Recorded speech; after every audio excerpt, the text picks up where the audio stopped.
Olá, pessoal, bom dia para vocês. Segunda-feira, hoje é dia 14 de julho de 2025, aniversário da dona Valéria Maria de Oliveira, mãe de duas dos meus 5 filhos. Então quero dar os parabéns para ela e quero dar os parabéns para você também que resistiu, né, que tem resistido bravamente ao passar dos dias aí, com toda a atenção que está no ar aí, ninguém sabe exatamente o que vai acontecer, mas no fim de semana o clima, né, envolvendo aí essa chantagem do Trump, Bolsonaro contra o país, ganhou cartas, né? Carta para cá, carta para lá, carta do Bolsonaro, carta do Barroso, um monte de cartas que nós vamos ver aqui hoje, mas nenhuma delas aceita, a não ser os pleitos lá do Bolsonaro e da família, nenhuma delas aceita essa chantagem que está acontecendo no Brasil, porque ela é absolutamente inaplicável. Nem que o governo brasileiro decidisse aplicar aquilo que o Trump está exigindo da gente para poder não sabotar a nossa economia, ainda assim seria muito difícil convencer o Supremo, por exemplo, a anistiar um réu que tudo leva a crer que é culpado, para que o país fique livre do assédio dessa gente asquerosa que está lá conspirando contra a pátria, né? E assim começamos a semana, né? Uma semana em que o governo começa a montar comitês aqui de empresários para tentar tocar essas negociações, e o tempo está correndo no calendário, porque afinal de contas faltam 16 dias hoje para o início da cobrança dessas tarifas, né? E o avanço do tempo está sendo usado pelo chantagista mor dessa história toda, que é o Bolsonaro, para dizer para o governo, olha, o tempo urge, o tempo está correndo, né? Vamos salvar o Brasil, como se não fosse ele a mover esse mecanismo todo, tá bom? Olha, nós tivemos nesse fim de semana algumas coisas interessantes, acabou a Copa Mundial de Clubes, né? Com uma vaia estrepitosa contra o Trump, né? Na partida em que o Chelsea detonou o PSG, que era o favorito, aliás, e que teve um final inusitado, com uma das vaias mais retumbantes dos últimos tempos. Daqui a pouquinho a gente vai mostrar para você, tá? Enfim, não mudou nada, porque os times brasileiros que fizeram uma boa campanha, no finalzinho, né, entre as oitavas e as quartas de final, foram desaparecendo da tabela, e o nosso futebol voltou a ter a mesma expressão que tinha antes de começar essa Copa do Mundo, né? Os palmeirenses estão especialmente bravos, e aqui eu quero fazer um parênteses aqui para relembrar do nosso Alex Amorim aqui, que é o meu personal advisor sobre futebol. O Alex está triste e os palmeirenses vão ter que continuar sustentando essa história de que o Palmeiras é campeão mundial de 1951, né? Tem só os palmeirenses que acreditam nisso. Em todo caso, enfim, o tal do bicampeonato que eles sonhavam não aconteceu nada, aliás, com nenhum time de futebol brasileiro, né? E vamos começar o programa falando da meteorologia. Nós temos um começo de semana aqui em que as temperaturas resolveram dar uma normalizada, né? Acabou um pouco daquela friaca. Hoje de manhã já estava bem mais quente aqui em São Paulo, não é preciso mais aqueles casacões. Eu vou botar aqui na tela para vocês o mapa da meteorologia, o Sato, nosso diretor de TV aqui, está colocando para a gente no ar. Nós temos aqui o de sempre, olha, um aviso de chuvas lá na calha norte do Amazonas, né, pegando aqui do estado do Pará até a Cabeça do Cachorro lá no Amazonas. O INMET está falando o seguinte, chuvas intensas, nada demais nessa época do ano. E nós temos aqui também no litoral do Nordeste um alerta de acumulado de chuvas aqui para a região metropolitana de Salvador e um outro para o litoral ali entre Alagoas e Sergipe, tá? São essas as condições meteorológicas, mas aqui embaixo, olha, que é o que vinha acontecendo constantemente no inverno, não há nenhuma frente fria chegando ou nem saindo, pelo menos ainda não faz efeito aqui no mapa da previsão do Instituto Nacional de Meteorologia, tá bom? Então agora a gente vai ver como é que vai ficar o tempo em algumas capitais do Brasil. Nós temos aqui, olha, duas áreas, né, que são áreas assinaladas em cinza, pelo INMET, são essas aqui, olha, aqui no leste de Minas Gerais, na divisa com o Espírito Santo, pegando um pouco do Rio de Janeiro, e também aqui na faixa mais oriental, né, dos 3 estados do sul, né, descendo aqui, olha, desde o sulzinho de São Paulo até a região de Porto Alegre, essa área preta aqui marcada porque vai ser uma área de muitas nuvens hoje aqui, né? E vamos ver então como é que ficam as temperaturas. A temperatura em Florianópolis, a máxima será de 21, a mínima será de 15 graus. Lá em Porto Alegre, 20 graus de máxima, 13 graus de mínima.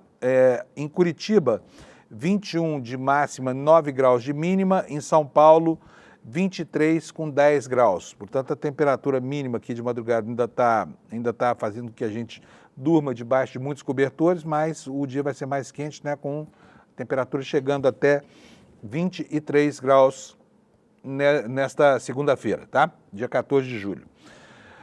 Vamos começar a ver os destaques no site do ICL, né? É uma semana que começa marcada uma vez mais por essa questão da queda de braço em torno das sobretaxas do Trump lá nos Estados Unidos, né? E a manchete aqui no ICL, vou passar todos aqui, depois a gente vai vendo uma por uma. Lula cria comitê para avaliar a sobretaxa de Trump e conversará pessoalmente com o empresário. Já não é mais só o Alckmin, mas o homem que vai ficar responsável por mover essa engrenagem aí para desobstruir os canais dessa chantagem feita pelo Trump, será mesmo o vice-presidente Geraldo Alckmin, que tem uma boa entrada com o empresariado brasileiro, e ele vai tocar as negociações com os empresários, né? Eu preciso dizer aqui que alguns setores que são muito importantes, inclusive para o mercado americano, começam essa novela toda da chantagem em uma certa vantagem, né? Porque lá nos Estados Unidos já há uma grande queixa com relação ao que vai haver de encarecimento, por exemplo, do café da manhã dele, como nós já falamos aqui, né? O café, que 80% do café que os americanos bebem é brasileiro, por exemplo, vai ter uma alta estúpida. Então é muito pouco provável que o Trump queira empurrar essa conta para o consumidor americano, e o que se espera é que essa pressão interna acabe fazendo com que ele repita o que já fez antes, que é isentar setorialmente produtos que são importantes lá para a economia americana, né? O que acaba desfigurando esse pacote do tarifaço dele. Outra coisa, então nós temos o café, o suco de laranja também é extremamente importante, porque os Estados Unidos já não produzem mais, por causa dos problemas climáticos, laranja, importam praticamente tudo do Brasil, e tem uma emergência lá que eles têm que atender, que é a questão dos ovos, porque eles ainda estão lidando lá com uma epidemia de gripe aviária, e os ovos que os americanos comem hoje, muitos deles são importados daqui do Brasil, né? De países como o México, por exemplo, e o preço dos ovos encareceu muito a cesta das famílias americanas. Por quê? Porque o dólar que custava o ovo que custava 50 centavos, que custava $5 a dúzia, agora está custando 12, até 15. E a gente está falando de supermercados baratos lá, onde os americanos fazem a compra do mês, né? Tipo o Walmart, por exemplo. $12 dá $1 para cada ovo, R$6, tá? Para vocês terem uma ideia, né? E ainda vai haver um impacto muito grande na carne, porque, afinal de contas, o Brasil é um provedor importante da carne que os americanos comem, né? Inclusive, empresas brasileiras como JBS, Marfrig, têm unidades de produção lá, mas essas unidades de produção dependem de gado originário do Brasil. Então, quem está produzindo carne lá, mesmo que seja empresa brasileira, fica livre da sobretaxa. Mas a carne importada daqui chega lá, se essa sobretaxa for mantida, com 50% a mais no preço, né? Próximo assunto aqui em destaque no ICL é uma longa carta que o ministro Barroso, presidente do Supremo Tribunal Federal, escreveu defendendo o Supremo das aleivosias do Trump, né?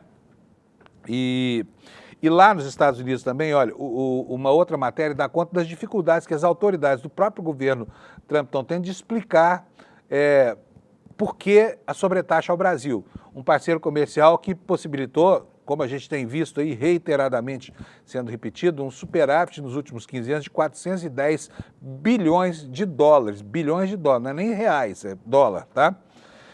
Olha, outra manchete aqui, o nosso manifesto Somos 99%, lançado semana passada pelo Eduardo, vai na internet, né? Nós vamos chegar hoje certamente a 400 mil assinaturas, e se a sua assinatura ainda não está lá, coloque, porque é importante a gente demonstrar a nossa indignação, e quanto mais gente assinar esse documento, mais forte ele fica, né?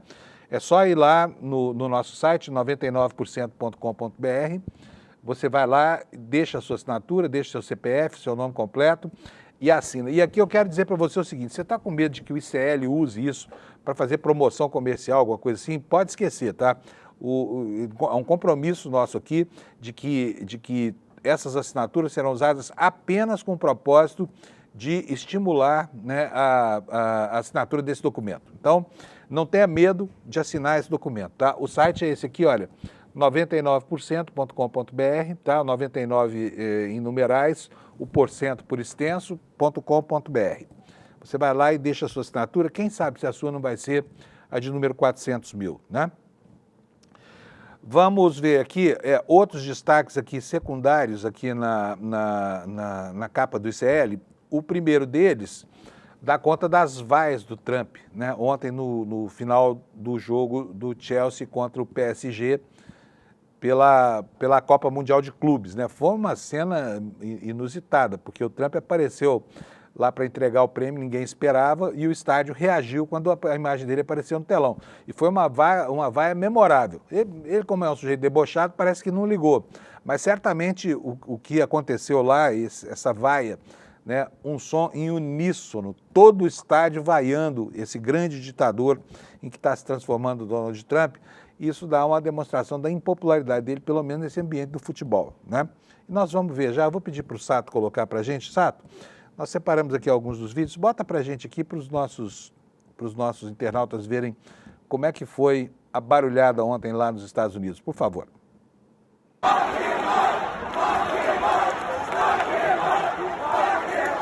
Isso aí é o seguinte, esse corinho que vocês estão vendo aí, o pessoal falando para botar o pé na cadeia, tá? Olha o tamanho da vaia.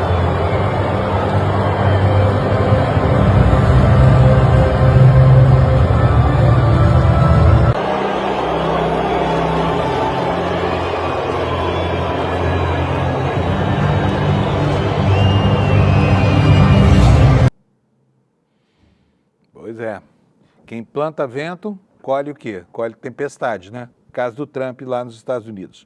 Então foi vaiadíssimo. Ontem tentou lacrar lá na final da Copa Mundial de Futebol. Aliás, esse futebol que a gente joga aqui no Brasil não é um esporte muito popular nos Estados Unidos, né?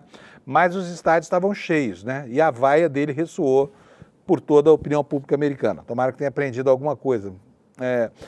Agora vamos começar a ler os destaques um por um aqui, a começar por essa informação no site do ICL de que o presidente Lula está criando um comitê para avaliar como é que vai tratar dessa sobretaxa aí, né? E ele já antecipou que ele vai conversar pessoalmente com empresários brasileiros, né? Numa articulação que tem como líder o vice-presidente Geraldo Alckmin, que é um homem que tem uma boa entrada com o empresariado brasileiro, né, e que não desperta nenhum tipo de suspeita por parte dos empresários, né?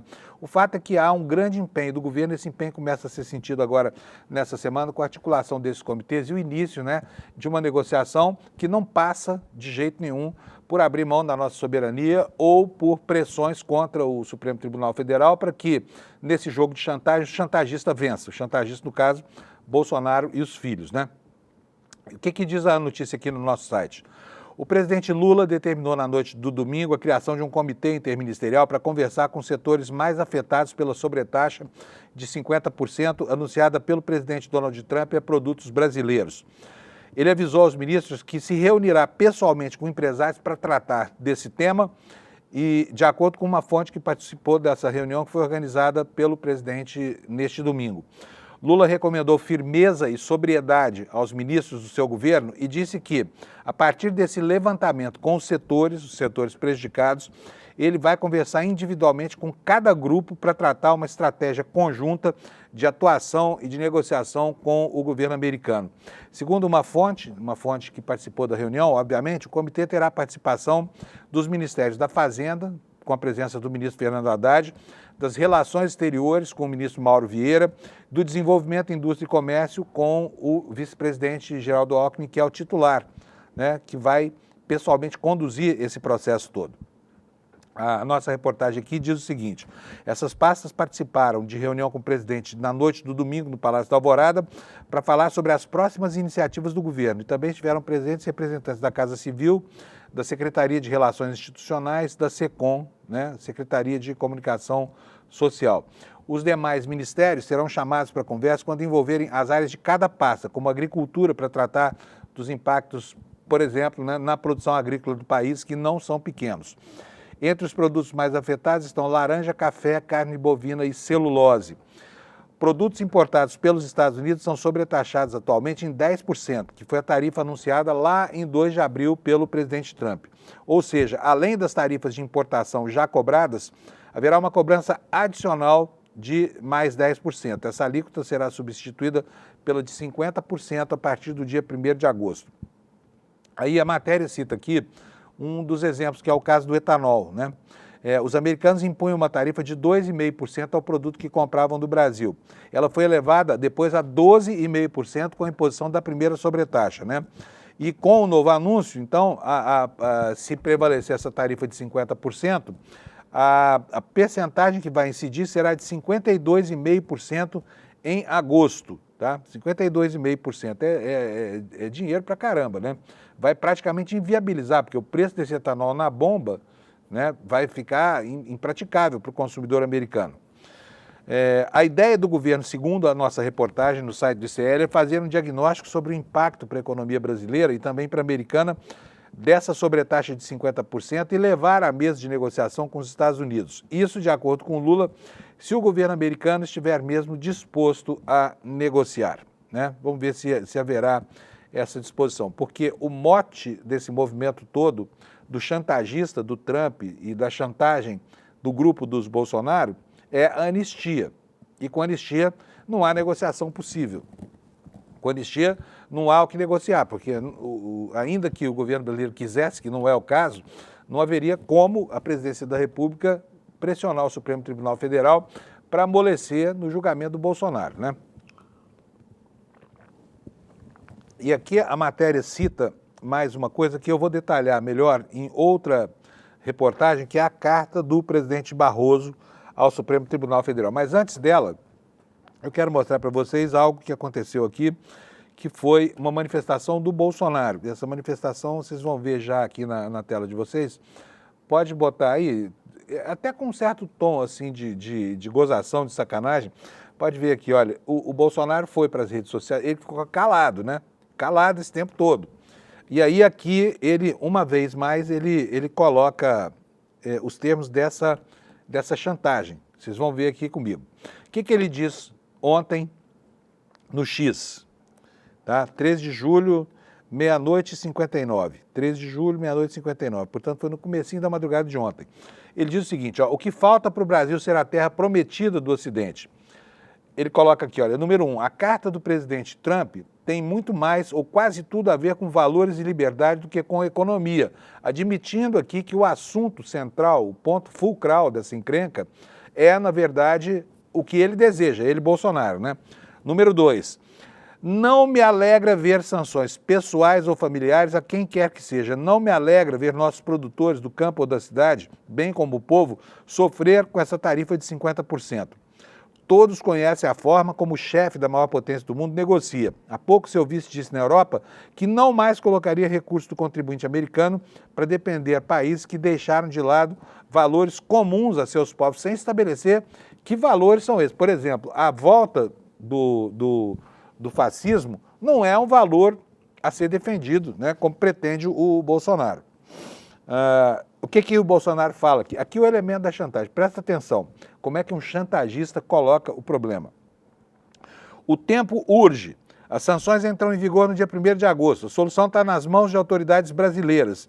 Em havendo, aqui, preste atenção a essa frase, em havendo harmonia e independência entre os poderes, nasce o perdão entre irmãos. Com anistia também a paz para a economia. Com anistia a paz para a economia. Ou seja, está aqui o Bolsonaro defendendo, deixa eu voltar aqui para vocês aqui com a imagem, vou tirar aqui, mas vocês viram a manifestação do Bolsonaro, né? Aqui é a letra do chantagista falando por si só, tá? Vamos ver onde vai terminar essa história toda aqui. E outro que escreveu uma manifestação, essa é uma longa manifestação, eu vou ler para vocês aqui, claro que eu não vou ler inteiro, porque gastaria aqui todo o nosso programa de hoje com essa história, tá?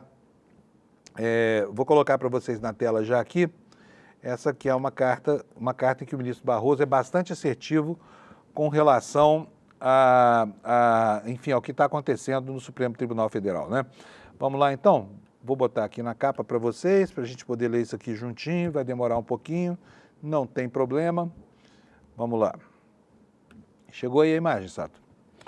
Vou ler aqui. O primeiro trecho da carta diz o seguinte: olha, as diferentes visões de mundo nas sociedades abertas e democráticas fazem parte da vida e é bom que seja assim. Mas não dão a ninguém o direito de torcer a verdade ou negar fatos concretos que todos viram e viveram. A democracia tem lugar para conservadores, liberais e progressistas. A oposição e a alternância no poder são essenciais ao regime.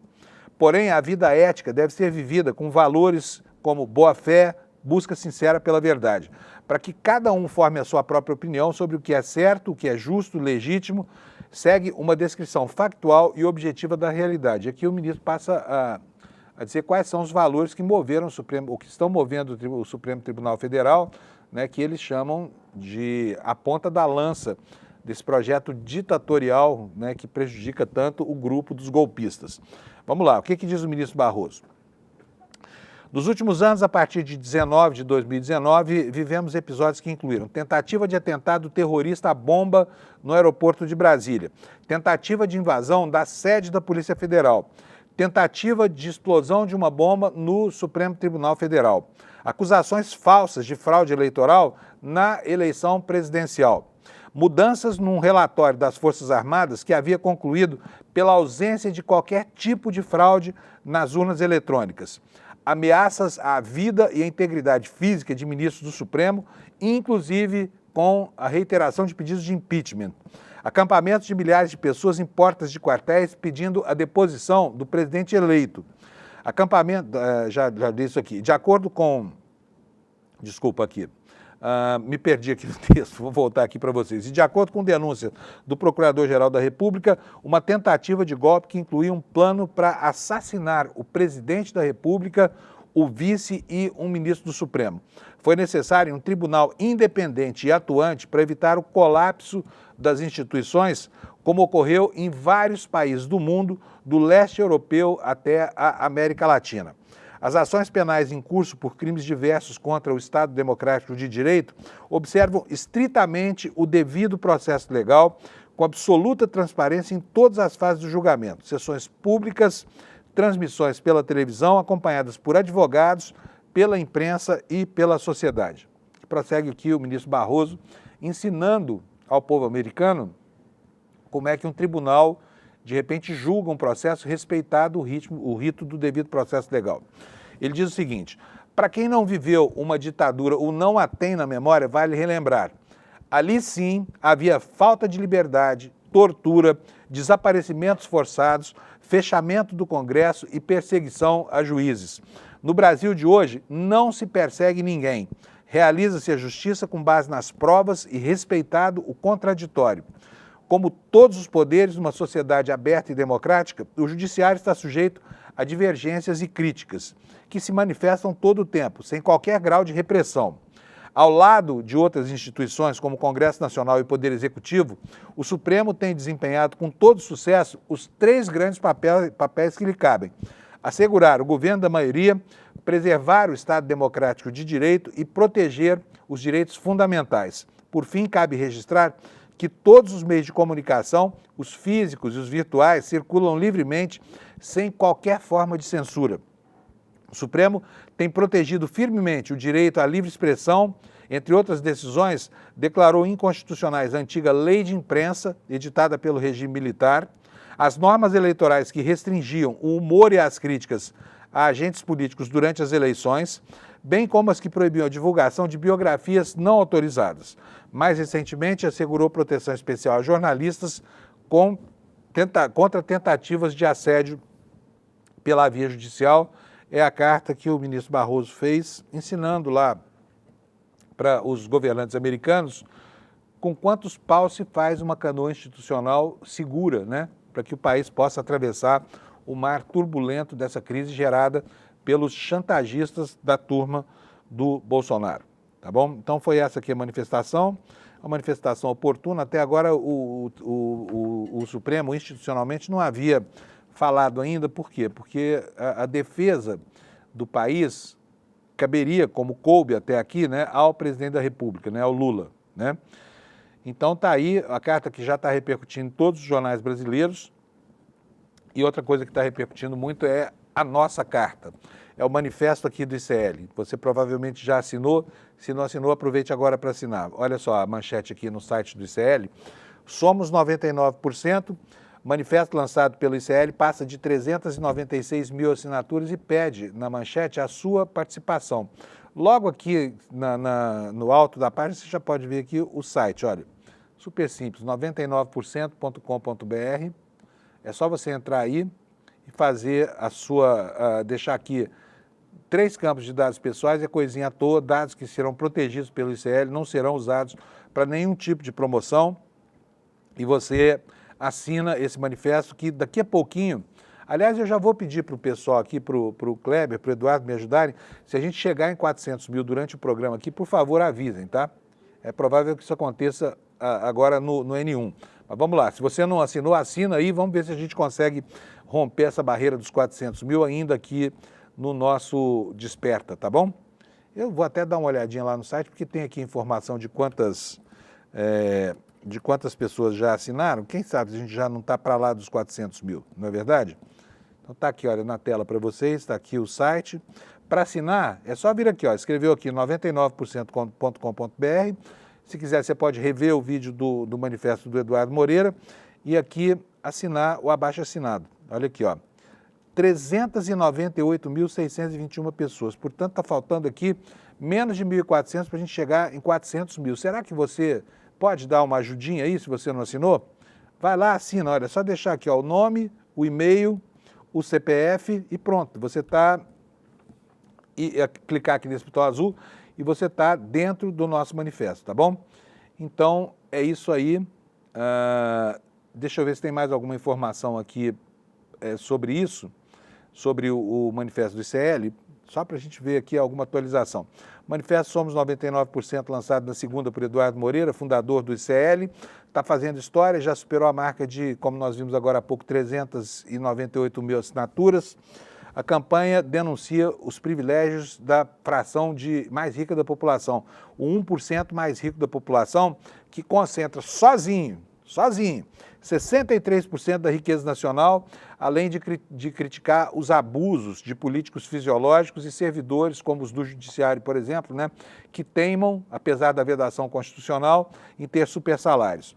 O abaixo-assinado está disponível no site, como eu falei, 99%.com.br e apresenta uma série de propostas para combater a desigualdade e as práticas ilegítimas dentro do poder público. A mobilização também incentiva a divulgação nas redes sociais com a hashtag Somos99, oferecendo no site oficial vídeos e materiais para compartilhamento.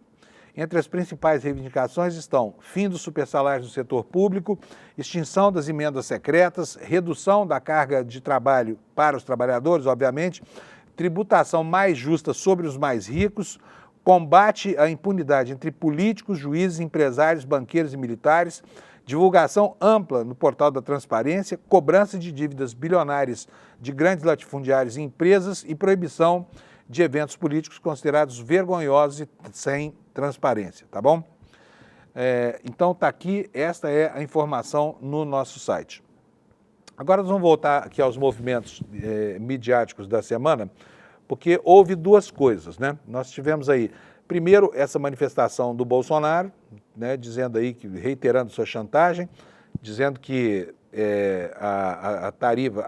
a decisão de interromper os processos contra ele, né, que ele chama de anistia, na verdade é um indulto personalíssimo. Se isso acontecesse, a economia voltaria a funcionar, as sobretaxas seriam retiradas, né?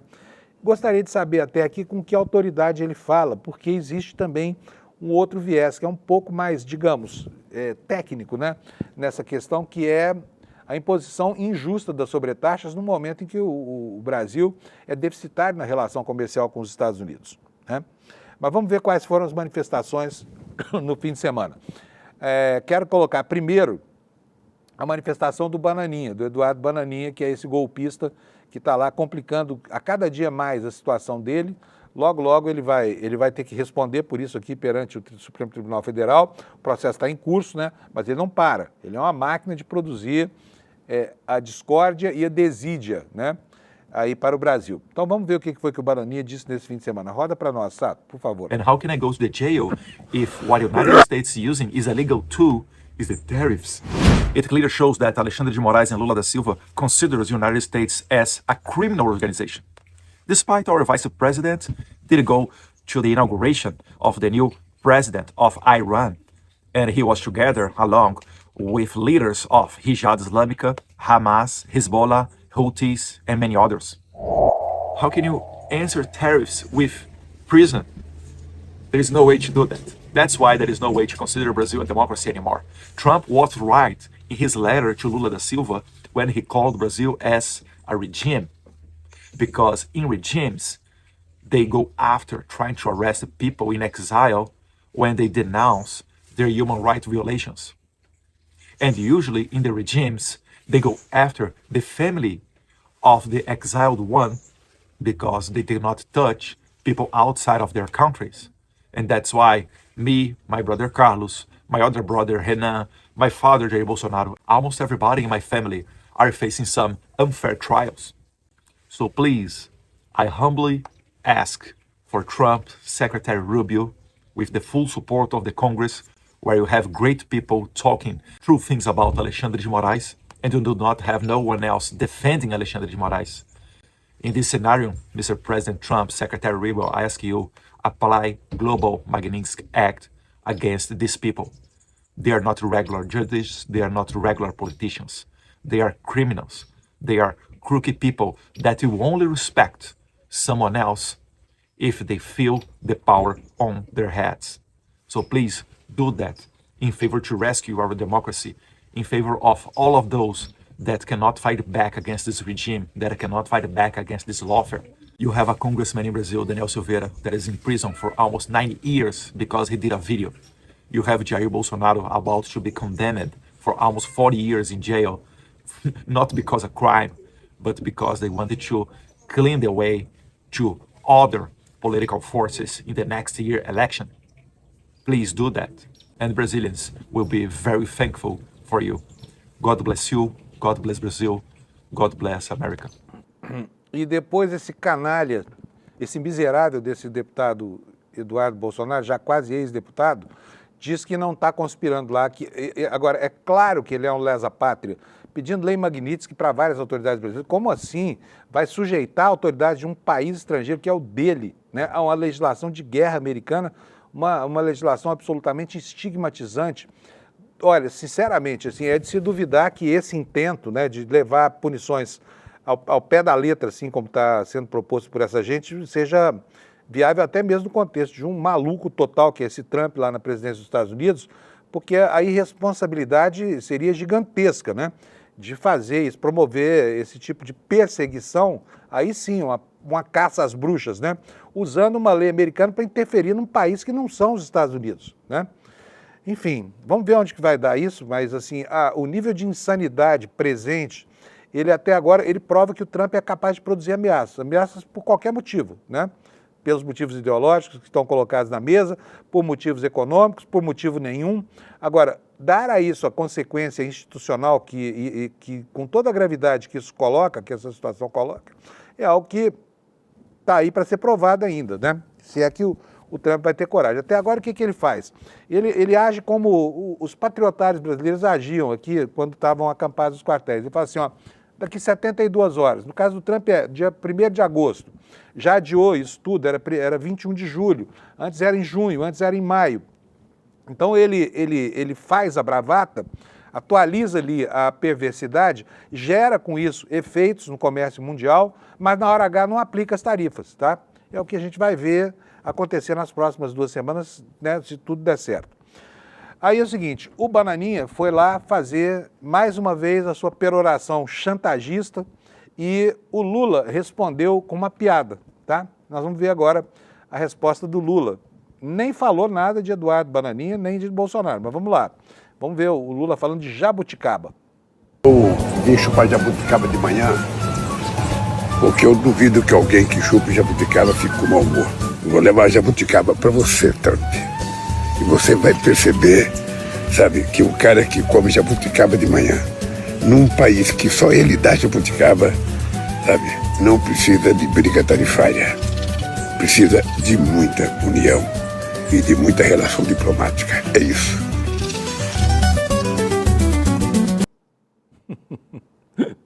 O Lula tem uma maneira engraçada de falar dos problemas. Pelo menos está de bom humor aí, não está desesperado, não está nada disso, né? E eu imagino que essa extrema-direita furiosa no Brasil, que tem nenhum fair play, zero de bom humor, que eles devem ficar possessos com esse tipo de resposta aí. Agora, francamente, não tem nada a ver jabuticaba com tarifaço, né? Ainda que a jabuticaba seja uma fruta tipicamente brasileira. Há controvérsia também sobre isso, tá? Bom, vamos seguir aqui com as consequências que isso terá. Matéria do UOL, que você está vendo aí na sua tela, falando sobre... Não é isso não, não é isso não. Eu vou colocar uma outra aqui, ó. Está aqui antes. Pode colocar no ar que já está aí na tela certa. Estou me antecipando aqui. A matéria que eu quero mostrar para vocês é essa que está aqui na Folha de São Paulo, o Lula dizendo sobre o comitê que vai avaliar a sobretaxa e o Lula dizendo que vai conversar pessoalmente com os empresários. Você se lembra que semana passada teve um engraçadinho que saiu na frente aí, que foi o governador de São Paulo, foi um vexame atrás do outro, né? O Tarcísio estava igual biruta de aeroporto, estava hora para cá, hora para lá, batendo cabeça.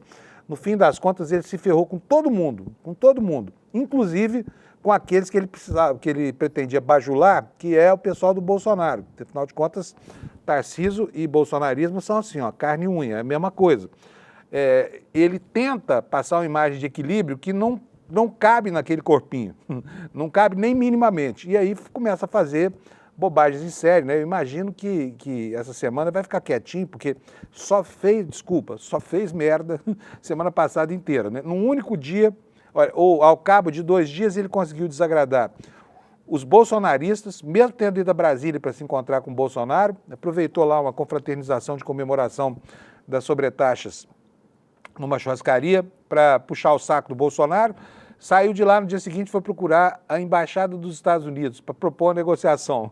E é engraçado, né, porque um aliado do Bolsonaro foi pedir aos embaixadores que contrariassem o pleito do seu chefe, do seu homem, que é o Bolsonaro. Então, assim, o Tarcísio estava pedindo ao embaixador para sacanear o próprio companheiro de trincheira. É isso que aconteceu. E aí, depois que os bolsonaristas reagiram, ele fez algo que é absolutamente absurdo.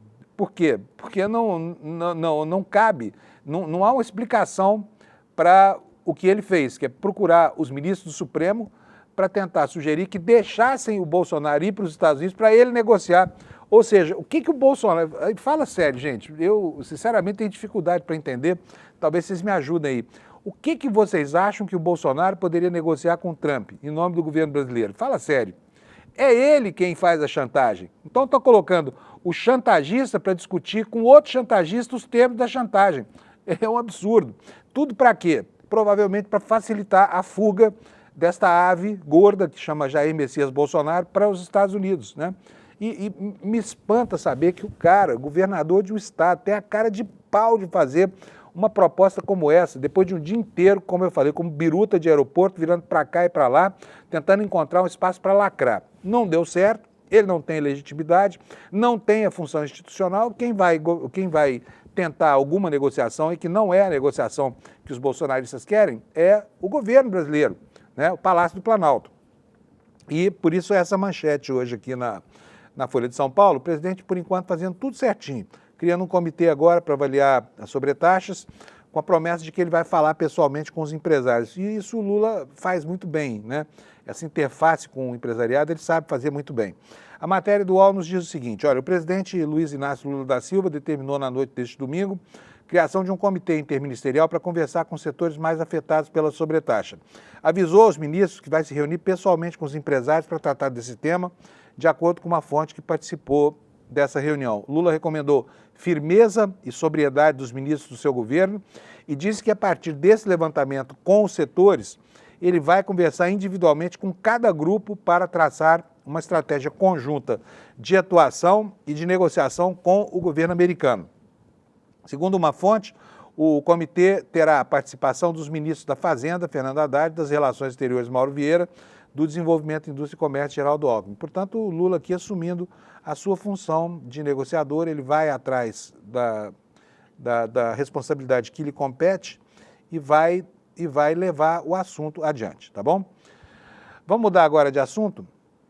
Vamos aqui, agora o meu navegador aqui travou e eu fico sem a internet aqui para mostrar para vocês. Pronto, já destravou aqui e eu vou mostrar para vocês, começar a mostrar para vocês os efeitos econômicos de algo que ainda não está vigorando. Por quê? As sobretaxas do Trump, essas de 50%, serão só a partir de 1º de agosto. Só que, desde o primeiro momento, começou a haver mudanças no comércio global. Por quê?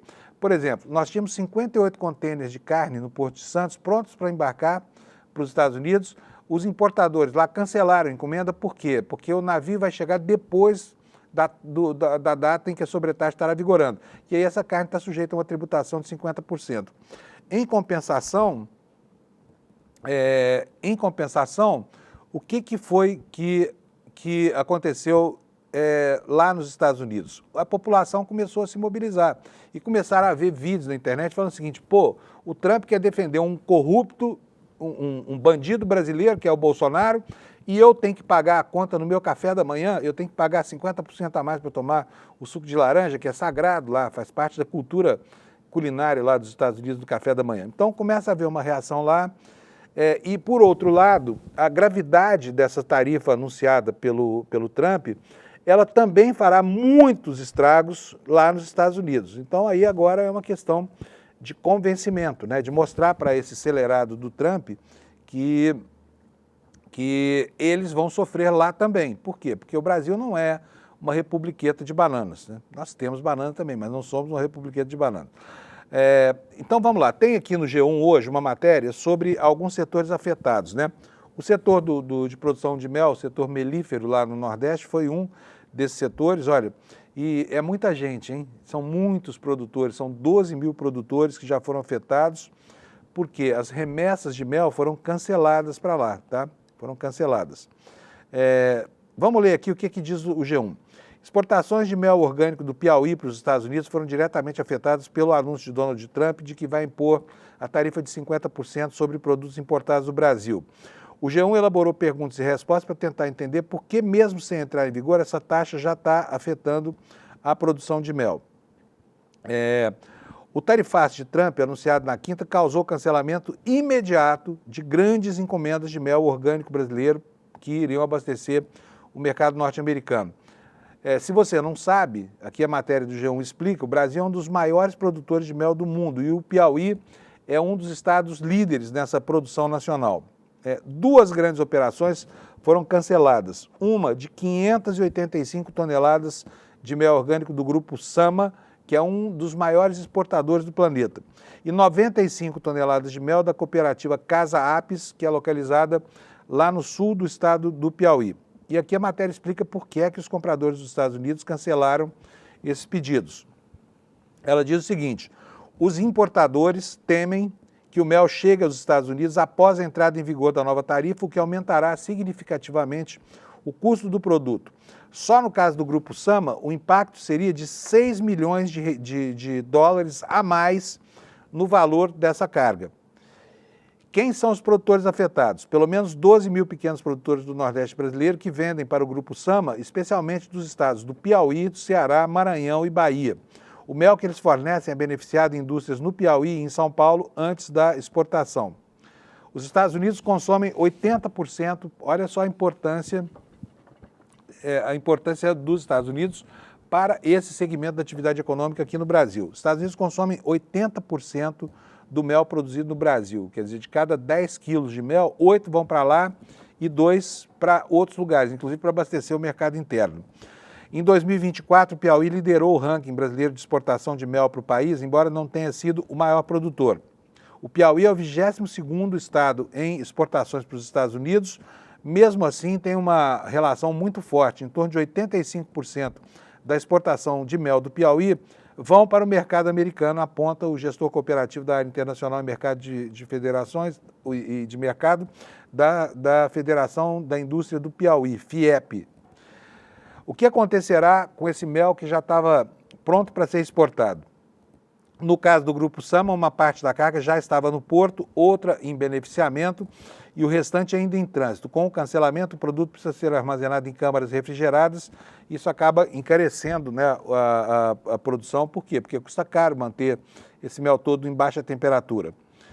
E há, segundo a matéria, uma expectativa de reversão desses cancelamentos. A Central das Cooperativas Apícolas do Semiárido Brasileiro, a Casa Apis, informou que está tentando negociar diretamente com os norte-americanos para manter, ao menos, o embarque dos contêineres que já estão prontos no porto, né? E aqui a matéria fala qual é o impacto econômico da tarifa.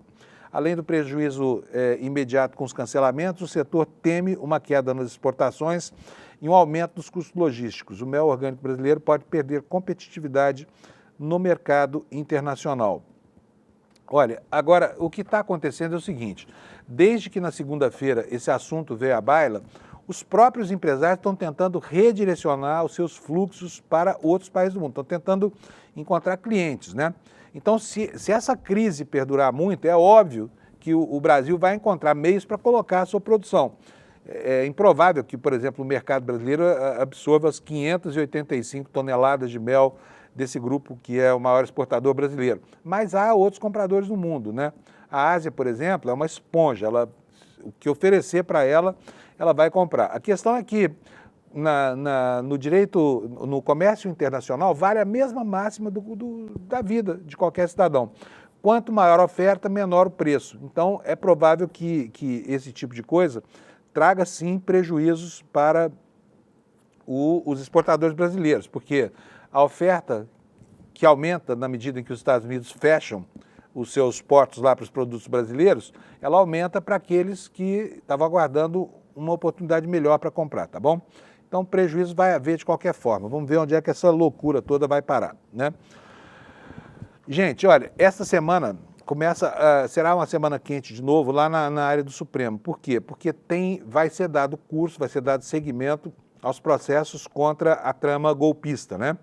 E, enfim, agora tem 3 núcleos, 2, 3 e 4, né, cujas testemunhas ainda não foram ouvidas, que começam a ser ouvidas a partir de hoje. Então vai ter uma agenda extensa de depoimentos lá no Supremo Tribunal Federal para dar conta de escoar essa demanda aí, que é uma demanda típica do devido processo legal, né?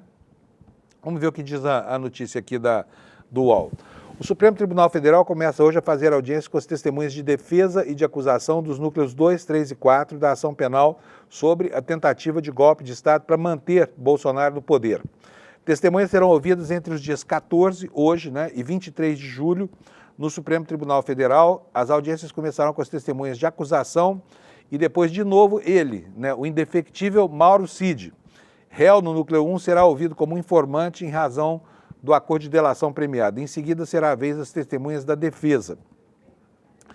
3 ministros do governo Bolsonaro serão ouvidos no núcleo. Onyx Lorenzoni, que foi chefe da Casa Civil, é testemunha do Felipe Martins. Quem é o Felipe Martins? É aquele neonazista que fez o símbolo do White Power, lembra? Dizendo depois que foi na lapela que ele fez esse símbolo, mas estava lá se exibindo, lacrando atrás do presidente do Senado Federal, numa transmissão que ocorria de uma sessão pela TV do Senado, pela TV Senado, né? Então tá aqui, essas são testemunhas do Felipe Martins. Já Ciro Nogueira e Rogério Marinho foram arrolados pela defesa de Marcelo Câmara, ex-ajudante de ordens do Bolsonaro. Esses são aqueles testemunhos que vão falar, não, o sujeito era muito bacana, ele tinha... Pode tirar a página para mim, por favor? Travou aqui de novo o meu computador, mas já destravou.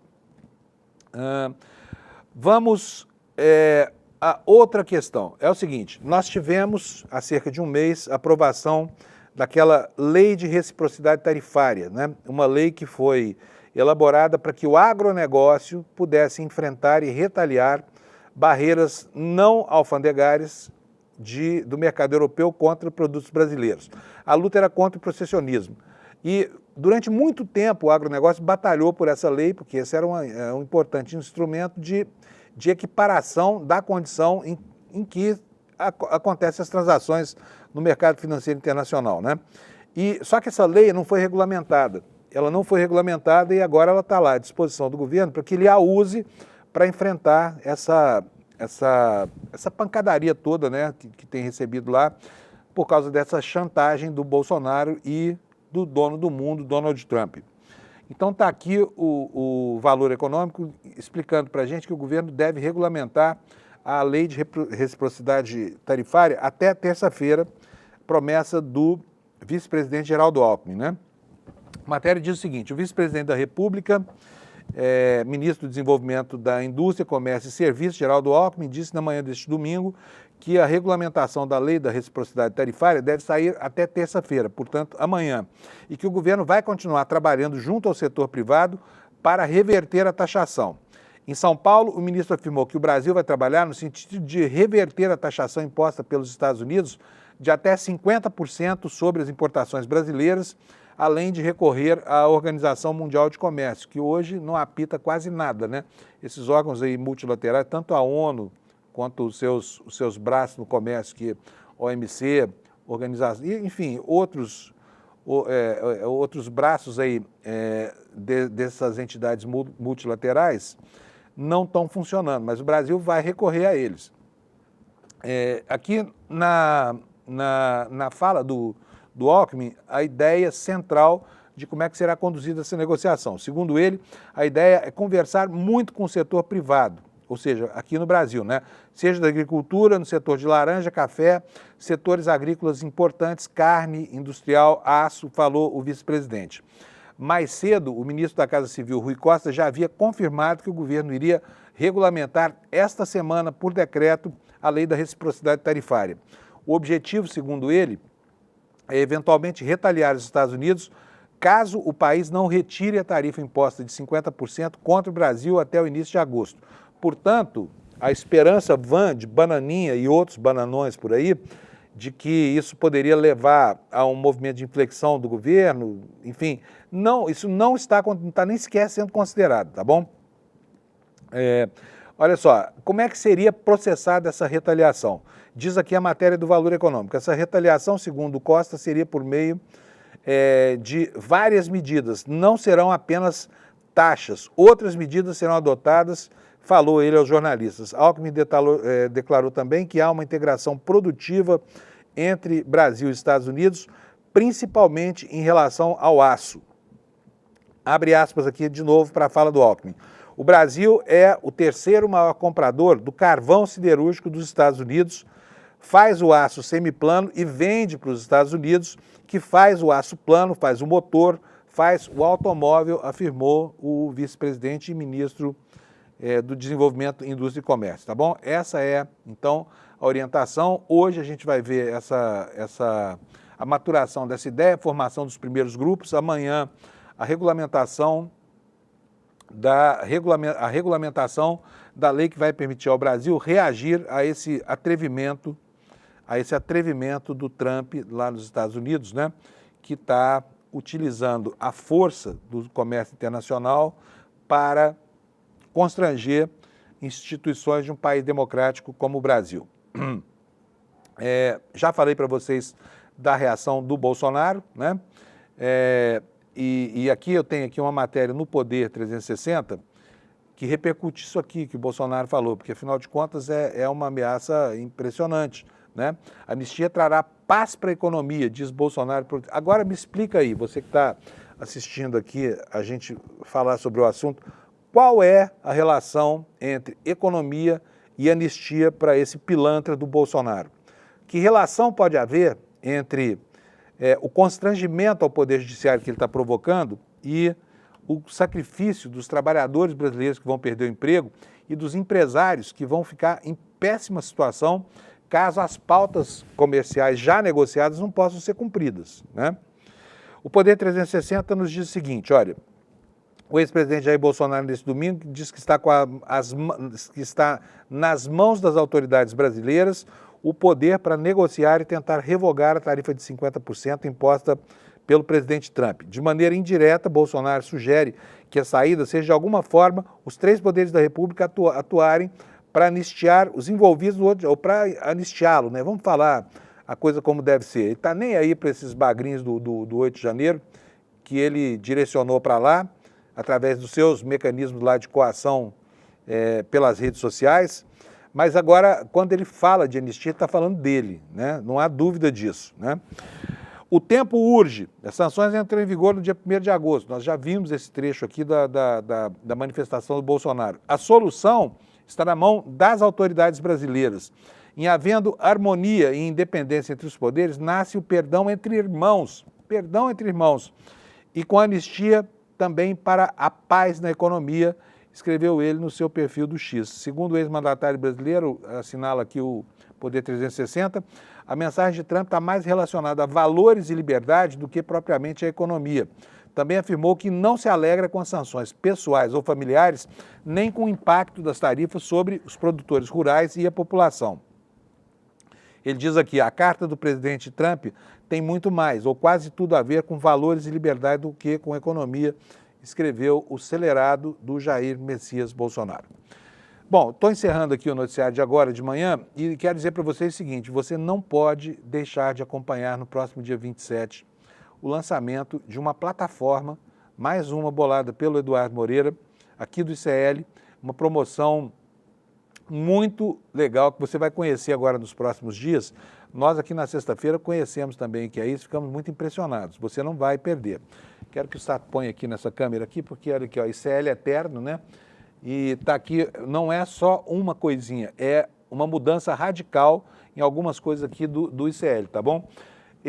Isso vai acontecer no dia 27 de julho, no domingo, às 8 horas da noite.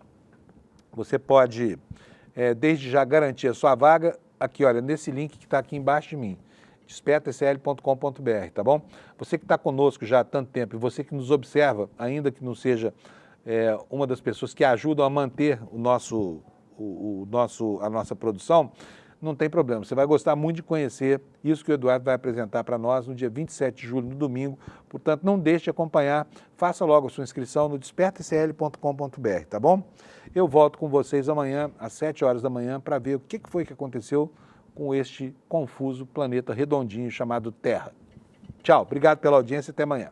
O ICL foi o único veículo de imprensa monitorado e perseguido pela ABIN paralela de Jair Bolsonaro. Nas mais de 1000 páginas do relatório da Polícia Federal, só o ICL aparece como veículo de imprensa. O motivo, todos vocês sabem.